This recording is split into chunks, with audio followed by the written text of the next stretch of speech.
अगर सौगात देने की ही बात है तो झारखंड में कई ऐसे मुद्दे हैं जो विधानसभा से पास हुए, गवर्नर के माध्यम से केंद्र सरकार को गया, कुछ गवर्नर के द्वारा रोका गया। और उसमें सबसे महत्वपूर्ण मुद्दा है सरना धर्म कोड का।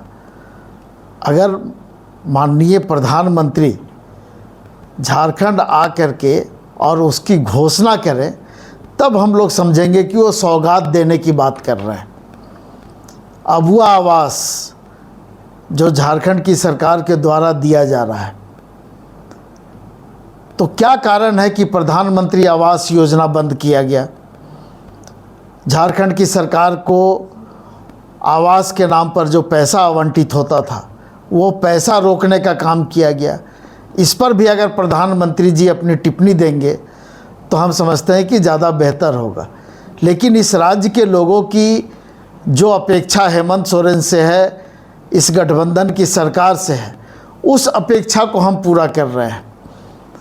और अब देश के प्रधानमंत्री आ जाए या पूरा केंद्र सरकार का कैबिनेट आ जाए, उससे यहाँ के लोगों के दिलो दिमाग पर कोई असर पड़ने वाला नहीं है।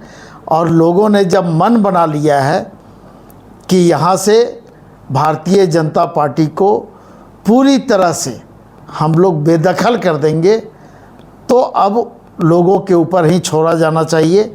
और समय आने पे पता चल जाएगा कि कौन सी सौगात और किसके आगमन से क्या लाभ हुआ है। आपके बकाये पैसे पे कुछ नहीं कहते हैं, लेकिन मैया सम्मान जो आप दे रहे हैं गरीबों को, उस पर कहते हैं कि चुनावी पैसा है, अब याद आई है जब चुनाव आई है। देखिए, दरअसल में क्या है ना कि भारतीय जनता पार्टी का जो राजनीतिक चरित्र है वो कुछ इसी तरह का रहा है। और हम लोगों ने बहुत स्पष्ट शब्दों में कहा है कि इस राज्य के लोगों की जो अपेक्षा है उसको हम पूरा करना चाहते हैं और उसको हम पूरा भी कर रहे हैं। जिस आधी आबादी की हम बात करते हैं, पूरा देश बात करता है, उस आधी आबादी को अगर सरकार फ़ायदा पहुंचा रही है, उनके जो डेली के जो ज़रूरत है उसको पूरा करने का काम अगर सरकार कर रही है, तो उसमें भारतीय जनता पार्टी को आपत्ति है।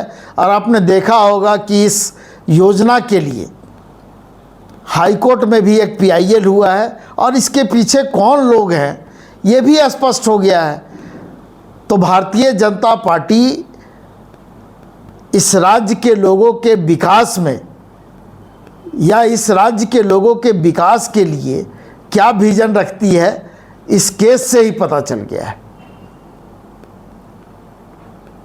आपको लगता है कि JMF पे कोई असर पड़ेगा अगर पार्टी में, परिवार में? नहीं, हमको तो नहीं लगता है और झारखंड मुक्ति मोर्चा को नहीं लगता है कि इसका असर कुछ पड़ने वाला है। लेकिन भारतीय जनता पार्टी का जो राजनीतिक चरित्र है वो लोगों के सामने आ जाता है। साथ साथ मुख्यमंत्री और पूर्व मुख्यमंत्री इस राज्य में हमलावर हैं हेमंत सोरेन जी के ऊपर।